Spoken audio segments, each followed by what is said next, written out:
Hallelujah. परमेश्वर ने फिर से एक बार आपसे मिलने का मौका दिया, इसलिए परमेश्वर के नाम की स्तुति हो। परमेश्वर के नाम की स्तुति हो। तो आइए वचन में जाने से पहले हम प्रार्थना करें। पिता परमेश्वर, आज के दिन के लिए, इस समय के लिए हम तेरे नाम को धन्यवाद देते प्रभु जी। तेरा वचन जो अभी हम सुनने जा रहे हैं, वो वचन हमारा जीवन बदलने वाला होने दे। एक बदलाव, एक परिवर्तन, एक तेरे वचन में चलने के लिए एक नई शक्ति को हमें दे, ऐसी प्रार्थना मैं करता हूँ और आगे का समय तेरे हाथ में सौंप देता हूँ। यीशु के नाम से मांगता हूँ, आमीन। तो वचन में जाने से पहले आज का विषय के बारे में मैं आपको बताता हूँ। आज का विषय है विश्वास योग्यता। विश्वास योग्यता का अर्थ, हम कितने विश्वास योग्य भंडारी है परमेश्वर की नज़रों में, हम कितने विश्वसनीय है परमेश्वर की नज़रों में, हम कितने भरोसेमंद है परमेश्वर की नज़रों में, हम कितने विश्वास पात्र है परमेश्वर की नज़रों में, हम कितने वफादार है और परमेश्वर की नज़रों में हम कितने ईमानदार है। ये मैंने अलग अलग शब्द आपको दिए हैं जिससे आप समझ सकते हैं कि आज का विषय क्या है। तो कितने ईमानदार, कितने विश्वसनीय, विश्वास योग्य, भरोसेमंद, विश्वास पात्र है, वो हम देखेंगे।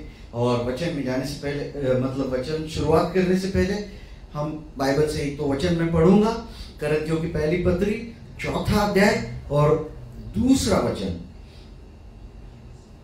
यहां भंडारी में ये बात देखी जाती है कि वह विश्वास योग्य हो।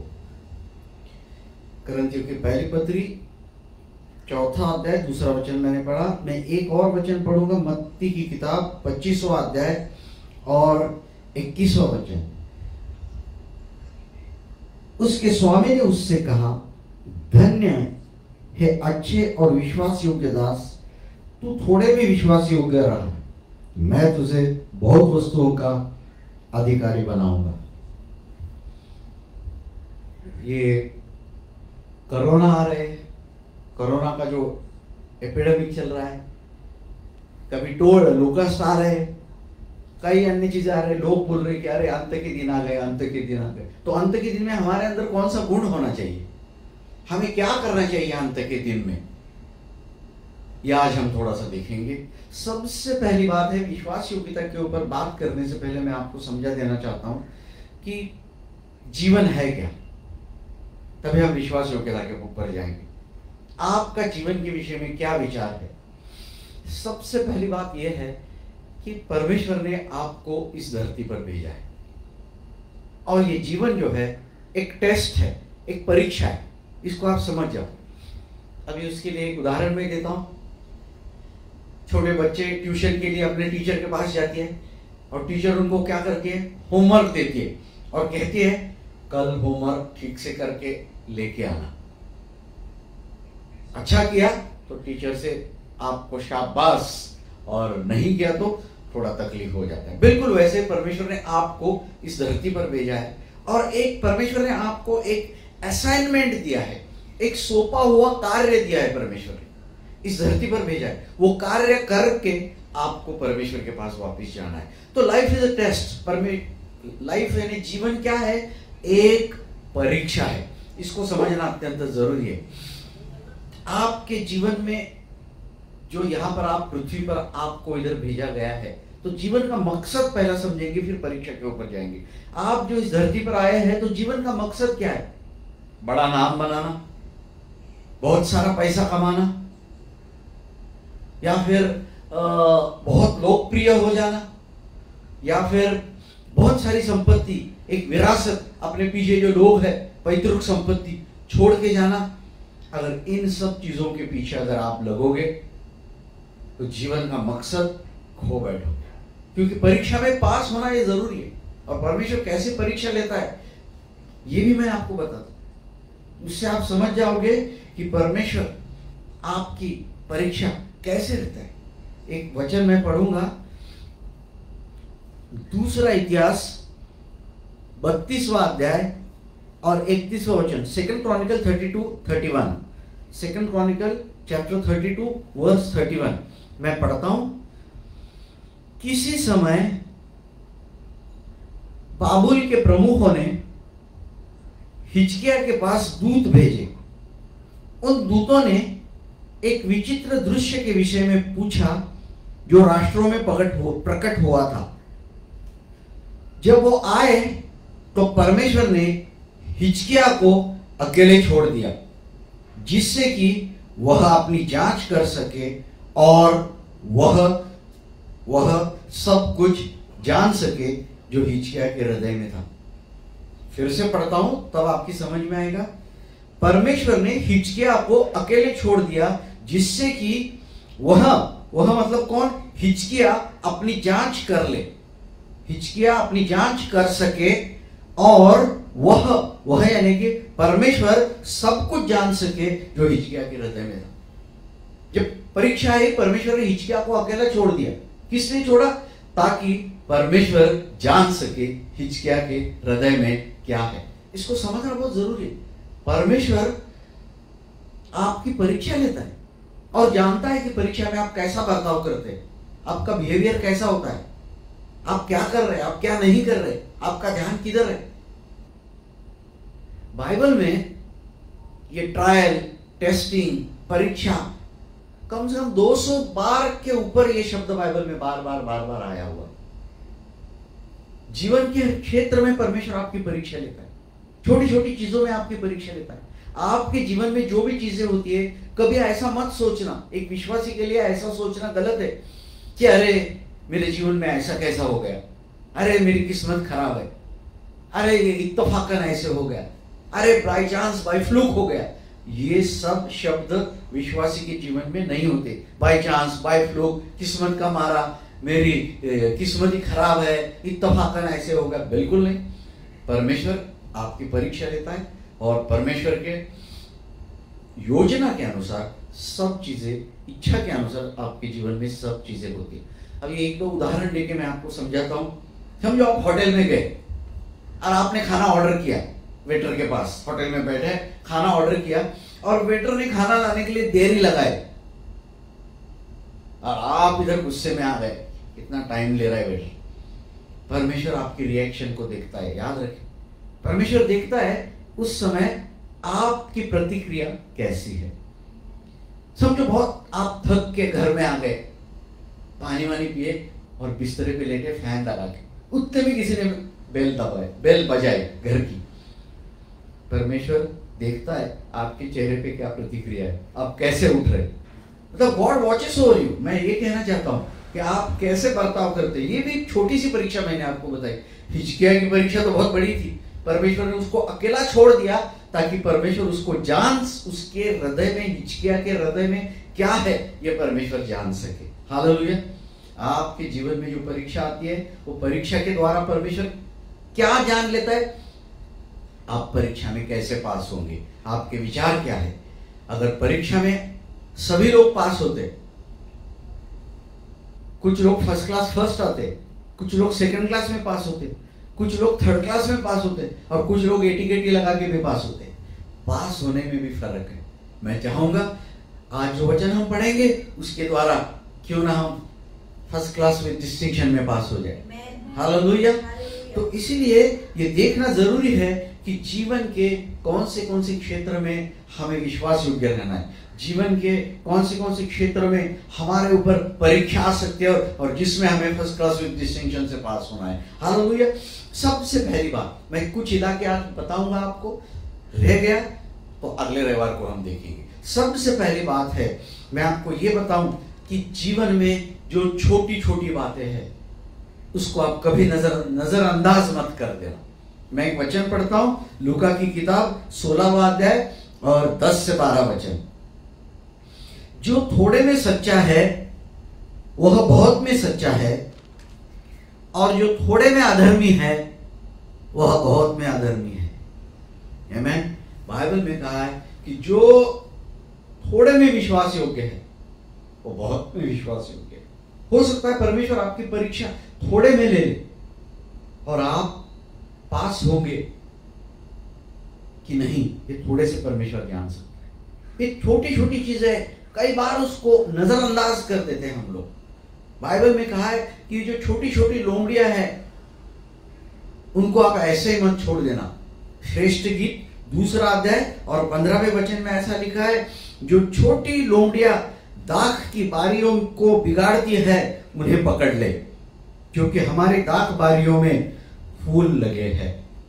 द्राक्ष की, अंगूर की जो बारियां हैं, छोटी छोटी लोमड़ियां के क्या होती है, वो अंदर आ जाती है, छोटे से जगह से अंदर आके फिर क्या होती है, खा खा के वो मोटी हो जाती है और उसके बाद वो फिर बाहर नहीं जा सकती है कई बार। तो हो सकता है छोटी सी चीजें हमारे अंदर आ जाए और जब बड़ी हो जाएगी और अगर बाहर नहीं गई तो हमारे लिए वो एक तकलीफ, दुख साबित हो सकता है। तो कौन सी चीजें हैं छोटी छोटी, जो जरा हम उदाहरण करके देख लें। सबसे पहली बात है कि प्रारंभ की किताब 25वें अध्याय में हम 2 भाई देखते हैं। इसहाक के पुत्र है, 2 भाई है, वो एसाव और याकूब। एक बार ऐसा होता है कि एसाव जो है वो शिकार करने वाला आदमी था, वो जंगल में शिकार करने को जाता है और जब शिकार करके आता है बहुत थका हुआ आता है, एकदम मरने पर ऐसा थका हुआ आता है।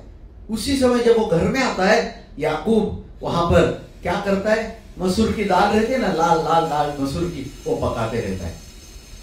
तो जब वो आता है थक के, तो याकूब को बोलता है कि मेरे भाई मेरे को कुछ खाने को खिला, मैं मरने पर हूं।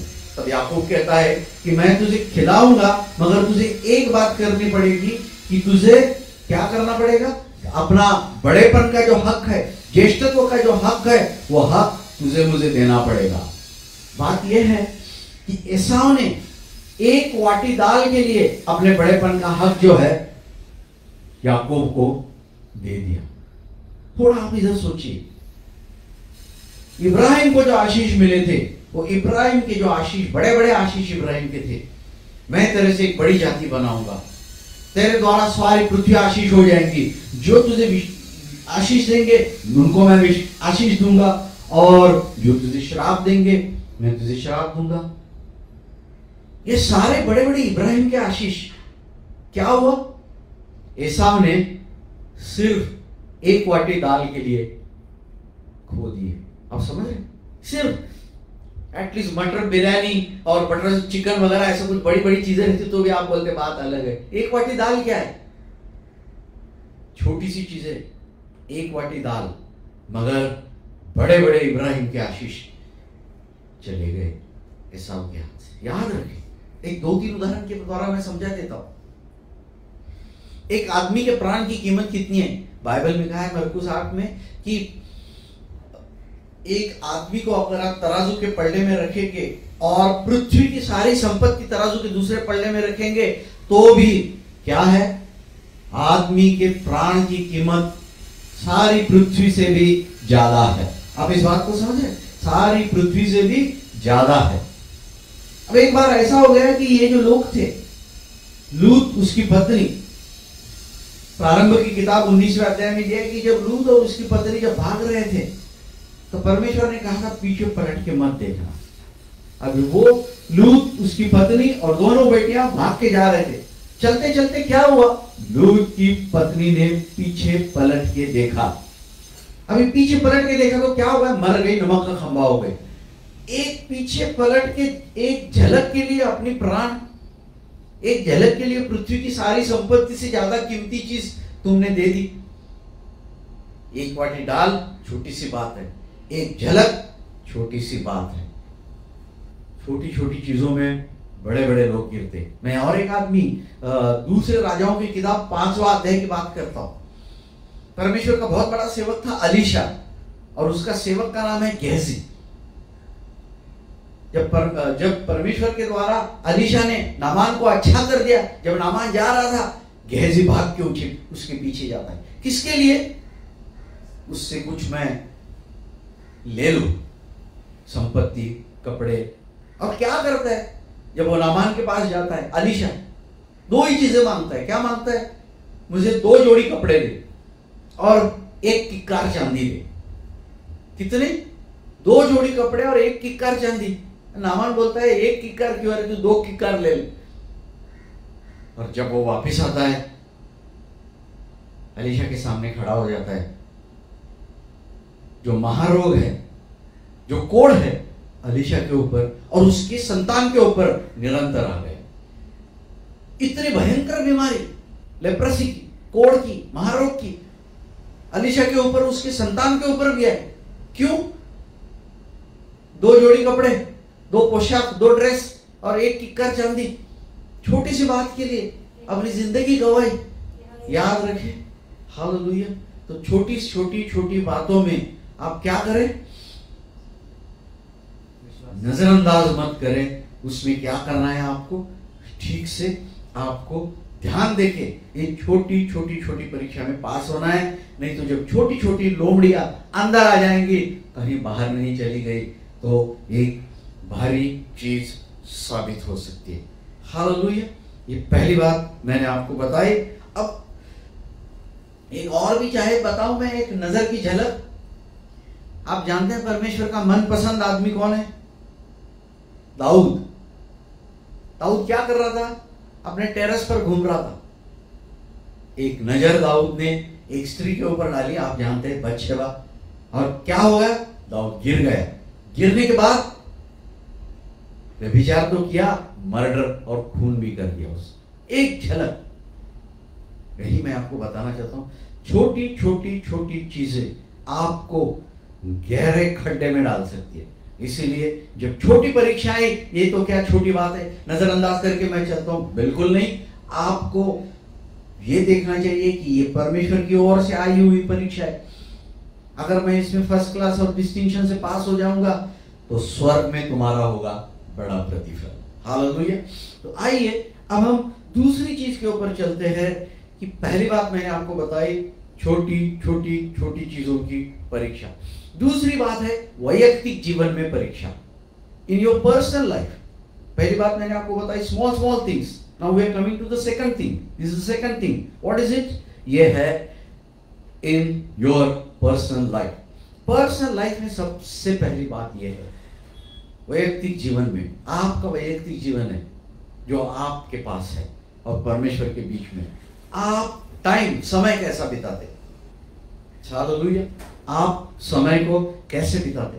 ज्यादा करके व्यक्तिगत जीवन में 2-3 महत्वपूर्ण चीजें, उनको मैं टच करूंगा। प्रार्थना का समय। आप प्रार्थना का समय कैसे? 2 चीजें हैं। कुछ लोग प्रार्थना को प्रथम स्थान देते हैं और उसको एकदम फिक्स समय रखते हैं कि ये समय पे मैं प्रार्थना करूंगा, परमेश्वर से मिलूंगा, फिर दिन भर के काम करूंगा।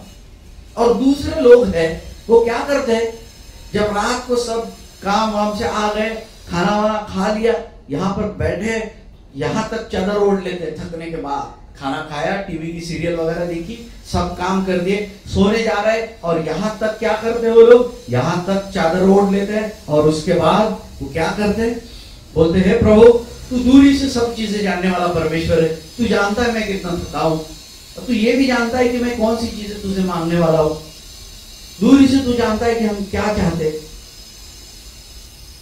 ये प्रार्थना को प्रथम स्थान देना नहीं है। याद रखे, प्रार्थना को प्रथम स्थान देना चाहिए। परमेश्वर से दिन की शुरुआत होने से पहले मिलना चाहिए। दूसरी बात है वचन।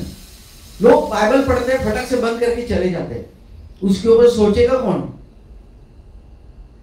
जब तक सोचोगे नहीं तो खाना मुंह में रखते हैं हम, उसके बाद क्या करते हैं, पेट में जाने के बाद डाइजेस्ट होता है, वो पचन होता है। वैसे पचन ना तो आपने पढ़ा, सोचा ही नहीं, आप चले गए, मनन तो किया ही नहीं। इन चीजों को हमें ध्यान में रखना चाहिए। कई बार हमारी कमिटमेंट रहती है, फॉर एग्जाम्पल क्वायर प्रैक्टिस है, क्वायर प्रैक्टिस 7 बजे और टाइम लोग 7:30 बजे पहुंचते हैं। समय का आपको ख्याल रखना चाहिए। कई बार हाउस ग्रुप रहता है, हाउस ग्रुप कितने बजे, शाम के 7:30 बजे, लोग पहुंचते 7:45 बजे, 8 बजे। समय परमेश्वर की नजरों में बहुत महत्वपूर्ण है। क्यों मैं आपको बताऊं, क्योंकि God is a God of order. परमेश्वर व्यवस्था का परमेश्वर है, वो टाइम के ऊपर ध्यान देता है। अगर आप प्रारंभ की बात देखेंगे, एक दिन में एक ही चीज परमेश्वर ने बताई। परमेश्वर कहे तो 7 दिन का काम एक दिन में कर सकता है, बिल्कुल नहीं। बाइबल में कहा है, in the fullness of time God sent his son. जब समय पूरा हो गया, परमेश्वर ने अपने पुत्र को इस धरती पर भेजा। आप इस बात को समझ जाइए, आपका जन्म कौन से टाइम पे होने का था, किधर होने का था, आप इस धरती पर कितने साल जियोगे, आपका जीवन कब समाप्त होगा, कौन से टाइम पे हम लोग मर के स्वर्ग में जाने वाले, ये सब उसकी पुस्तक में लिखा हुआ है। एक सेकंड भी आगे पीछे नहीं होगा।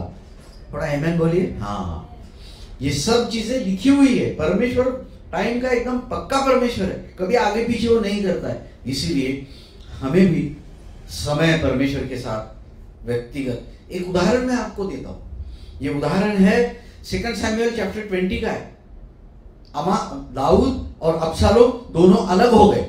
अलग हो गए का अर्थ, अबशालोम में विद्रोह या बगावत कर दी दाऊद के साथ। तब अबशालोम का एक सेनापति, एक सरदार था, उसका नाम था अमासा। वो दाऊद के पास आया। दाऊद ने बोला, तू 3 दिन में जाके सर्वे करके मेरे पास वापिस आना। कितना टाइम दिया था?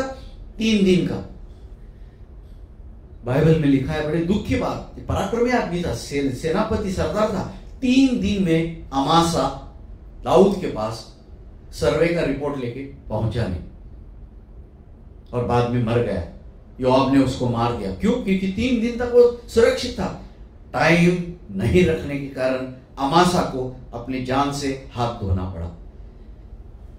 आप भी तैयार है क्या? यीशु का आने का टाइम कभी भी है। आमीन, हालेलुया। कभी भी आ सकता है। समय पे तैयार रहना बड़ी बात है। जैसे यहाँ की लोकल ट्रेन किसके लिए रुकती नहीं, हाँ, एक हॉर्न बजाती है, चली जाती है। वैसे तुरंत की आवाज आएगी, लोग चले जाएंगे।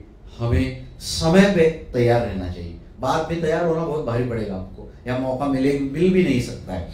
दूसरी महत्वपूर्ण बात है जिसके ऊपर अपन जाएंगे, व्यक्तिगत जीवन की बात कर रहा हूं मैं। व्यक्तिगत जीवन में दूसरी महत्वपूर्ण बात है, ये आपके मतलब आपके जीवन का एकदम नजदीकी विषय है, जिसके विषय में अभी मैं बात करूंगा, वो है धन, दौलत, पैसे, मनी, जो भी आप कहेंगे इसको, संपत्ति, जो भी है, इसको जो अच्छा लगे वो शब्द लेना, मगर परमेश्वर के मन में इसके विषय में क्या है वो सुन लेना।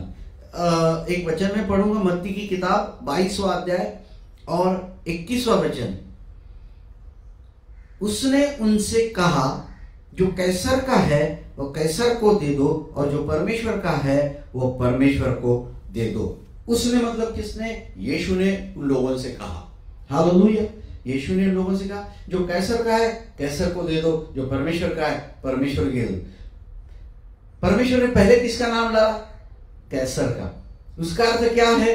जो भी आपके income tax, sale tax, property tax, GST tax, जो भी है पहले हमको दे देनी चाहिए।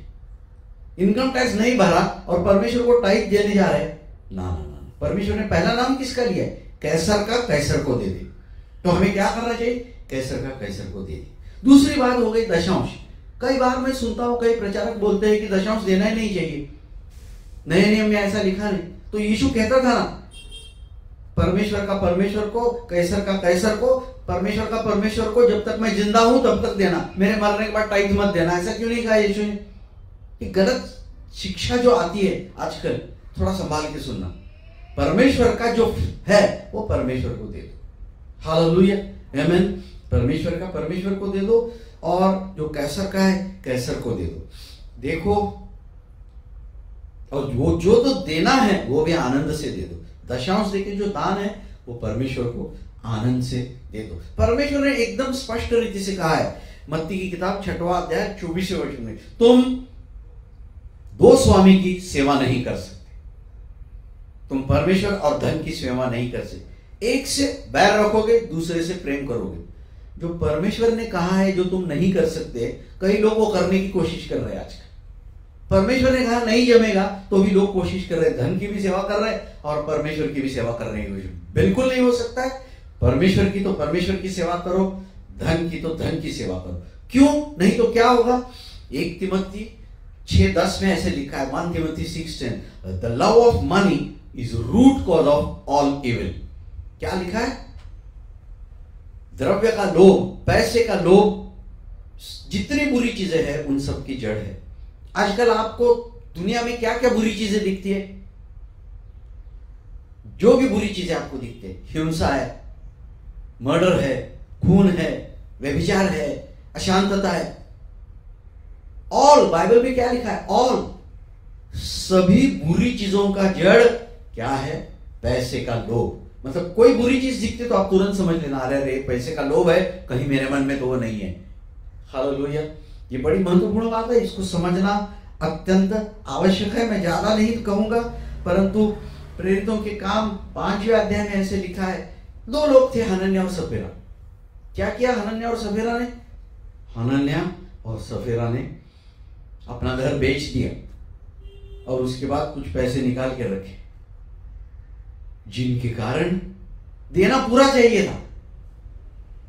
पहले घर उनका था, बेचने के बाद पैसे उनके थे, परंतु लोगों को दिखाने के लिए कि हमने घर भेजा और पूरे पैसे दिए, ऐसा करके उन्होंने कुछ पैसे निकाल के, परमेश्वर वो पैसे नहीं मांग रहा था उनसे, देना है तो पूरे मन से दे दो। झूठ बोल के, गलत चीजें करके, टैक्स चुका के, गड़बड़ करके, किसी का पॉकेट मार के, या गलत पान बीड़ी का धंधा करके, या दारू का दुकान चला के, लोगों को गलत मार्ग में लाके, वैसे पैसे परमेश्वर को नहीं चाहिए।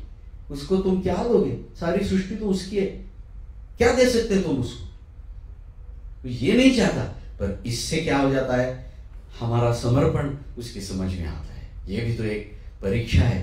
आप इस परीक्षा में धन की कितने विश्वास योग्य रह सकते हैं। तीसरी बात है, मतलब दूसरे पॉइंट में तीसरी बात है, वर्ल्डलीनेस, संसारिकता।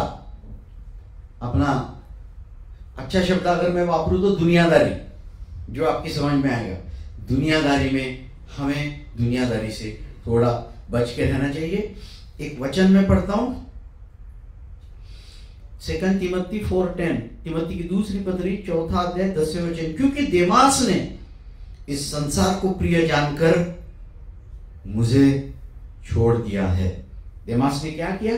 इस संसार को प्रिय जाना और मुझे छोड़ दिया है। कौन कहता है? प्रेषित पौलुस। देमास जो प्रेषित पौलुस के पास सेवकाई करता था, उसने पौलुस को छोड़ दिया। इतना पावरफुल आदमी।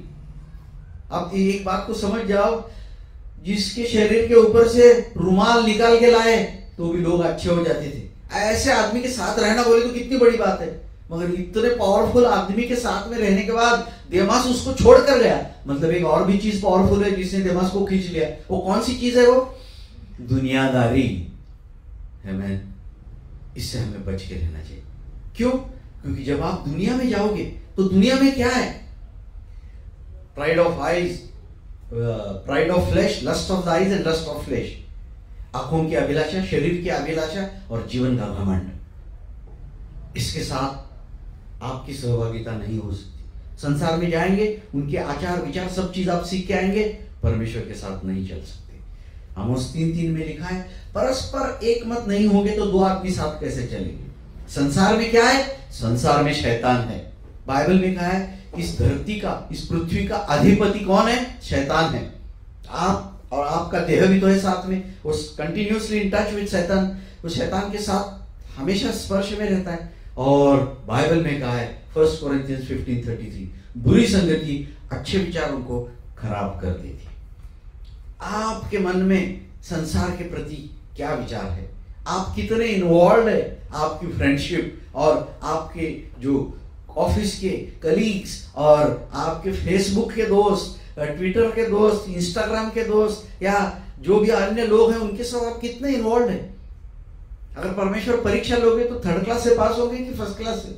इन चीजों में आत्म परीक्षण, जैसे परमेश्वर ने हिजकिय्याह को अकेला छोड़ दिया, हिजकिय्याह खुद भी जान ले और परमेश्वर भी जान ले उसके हृदय में क्या है। हालेलुया। पॉइंट नंबर, मतलब ये दूसरे पॉइंट में तीसरे अध्याय पर मैं आ रहा हूं। अगर ज्यादा समय हो गया आप डरिए नहीं, मैं बराबर आधे घंटे में बंद करूंगा। जो बचा हुआ है अगले रविवार को देख लेंगे। तीसरी महत्वपूर्ण बात है कि वाइन का अर्थ दारू या कोई नशीली चीज है।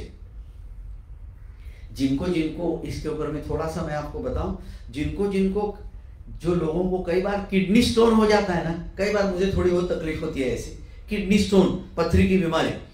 कई लोग मेरे पास आए थे, हाँ, अब बोले डॉक्टर एक काम करो, बियर पियो आप, बियर से स्टोन गिर जाते हैं। मुझे कितने लोगों ने सलाह दिया बियर पीने का, मगर मैं एक भी बार नहीं पिया, इसको याद रखें। एक भी बार, क्योंकि बियर डायरेटिक है, बहुत ज्यादा जोर से पेशाब होगी पथरी निकल जाती है, बिल्कुल नहीं पीना। क्योंकि याद रखिए, जिस दिन आप एक ही प्याला, एक कच प्याला, मराठी में ये है, क्या है, एक कच प्याला, एक प्याला आप पी जाएंगे, आप बेवड़ा बन जाएंगे। इसीलिए इन चीजों से, नशीली चीजों से, दारू से आपको बच के रहना है। क्यों मालूम है? जब परमेश्वर ने सारी पृथ्वी को नष्ट कर दिया, एक ही परिवार के साथ, एक आदमी के कारण, एक परिवार के साथ सृष्टि से फिर से उसने ये की, रचना की, और फिर से, मतलब रचना नहीं, लोगों की रचना की, एक मनुष्य के द्वारा सारी पृथ्वी को बनाया। कौन था वो आदमी? नूह। बाइबल में क्या लिखा है? जेनेसिस चैप्टर 9 में क्या हो गया?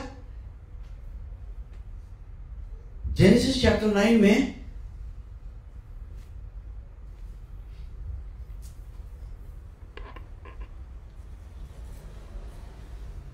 हेलो, जेनेसिस चैप्टर 9 में आप क्या कर सकते हैं? जेनेसिस चैप्टर 9 में इसको देख सकते हैं कि नूह दारू पी के नंगा गिर गया। थोड़ा सा डिस्टर्बेंस आ रहा है, कृपा करके आप चिंता मत कीजिए, इधर प्रक्षेपण में कोई बात नहीं। तो 9वें अध्याय में ऐसे लिखा है कि नूह दारू पी के नंगा गिर गया। कौन आदमी था? परमेश्वर के साथ चलने वाला। कौन आदमी था? परमेश्वर की नजरों में कृपा दृष्टि पाया हुआ पृथ्वी पर का पहला इंसान। वो क्या हो गया? दारू पी के गिर गया। अगर वो गिर सकता है तो हमें कितनी खबरदारी लेनी चाहिए। हालेलुया। तो इन बातों के ऊपर हम ध्यान करें। और लास्टली एक बात के ऊपर आ जाता हूं मैं, और उसके बाद मैं बंद करूंगा। वो है वुमेन। वुमेन का अर्थ औरत। आधा आपको ज्यादा बताने की जरूरत नहीं। इस संसार में पहला पाप आया तो किसने किसके ऊपर ढकेला? आदम ने बोला, जो स्त्री तूने मुझे दी है, हे परमेश्वर तूने काय कोई स्त्री दी मेरे को, उसने फल मुझे दिया और मैंने खाया, मैं क्या करूं, उसकी गलती है। तो नंबर 1 कारण है आजकल जितने पास्टर लोग हैं, परमेश्वर के सेवक हैं, गिरने का कारण क्या है? गिरने का कारण यह है कि वुमेन, औरत नहीं बोलूंगा मैं, हसीना बोलूंगा, ये शब्द अच्छा है, हसीना।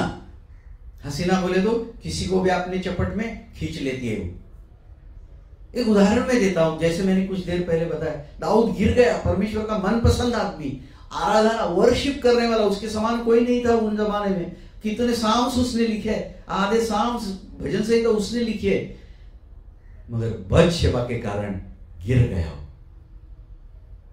चाहे औरत एक हो या चाहे 1000 हो, गिर सकते हैं। सुलेमान का क्या हो गया? बाइबल में कहा है सुलेमान के पास क्या है? 700 पत्नी थी और 300 उपपत्नी थी। 700 वाइफ्स, 300 कंक्यूबाइन्स। अंत के दिनों में जब वो बूढ़ा हो गया, उनका मन परमेश्वर से अलग अन्य देवताओं के ऊपर लग गया और अपनी पत्नियों के लिए उसने वेदियां और उच्च स्थान बनाए, बाइबल में लिखा है। तो उसकी गिरने का कारण, इतना बुद्धिमान आदमी हो सकता है आज नरक में हो, जिसने पूरी बाइबल लिखी, ये मतलब पूरी नहीं, कई किताबें लिखी उसमें, नीति वचन जैसी, सबोपदेशक जैसी। हमें नहीं मालूम, हो सकता है क्योंकि अंत के दिनों में उसने ऐसे सब काम किए, कहां पर हो सकता है नरक में भी हो। तो इससे हम ये सीखते हैं कि वुमेन, औरतों से बच के रहना। सुलेमान क्यों गिर गया? 1 कोरिन्थियंस 15:33, बुरी संगति अच्छे विचारों को खराब कर देती है। तो वुमेन और वाइन, वर्ल्डलीनेस और धन और समय, ये 5 चीजें देखी। जो बची हुई चीजें हम अगले व्यवहार को देखेंगे। इसके द्वारा परमेश्वर आपको आशीष दे। आइए अपने सिरों को झुकाए, हम प्रार्थना करें। आज मैंने आपको बताया, सबसे पहले जीवन क्या है, उसके बाद जीवन एक परीक्षा है। परीक्षा में आपको फर्स्ट क्लास डिस्टिंक्शन से पास होना है। तो जो भी चीजें आपके जीवन में होती है, परमेश्वर भेजता है, उसको ठीक से हमें सामना करना चाहिए, पास होना चाहिए। तो मैंने बताई छोटी छोटी बातें, सबसे पहली बात। दूसरी बात, वैयक्तिक जीवन में दूसरा मुख्य मुद्दा, शीर्षक क्या है? पहली बात, वैयक्तिक जीवन में आपका समय, आपका धन। तीसरी बात,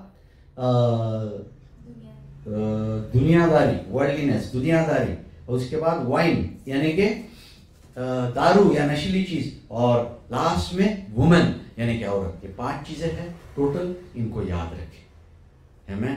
और अपने जीवन में चलते समय जैसा रेड लाइट रहता है, डेंजर, आप इनको देख के रुक जाइए। ये परीक्षा है, हमें पास होना है, तो हमें स्वर्ग में बड़ा प्रतिफल मिलेगा। आमीन। हालेलुया। आइए अपनी सिरों को झुकाएं। पिता परमेश्वर, तेरे वचन के लिए मैं धन्यवाद देता हूं। प्रभु जी, इस वचन के ऊपर तो अपना आशीष दे। जो लोगों ने वचन सुना है उनको भी तो आशीष दे, और हर व्यक्ति का जीवन, हमारा जीवन उससे बदली हो जाए, ऐसे प्रार्थना मैं करता हूं और तेरे नाम को धन्यवाद देता हूं। नासरी यीशु के नाम से मैं मांगता हूं, आमीन।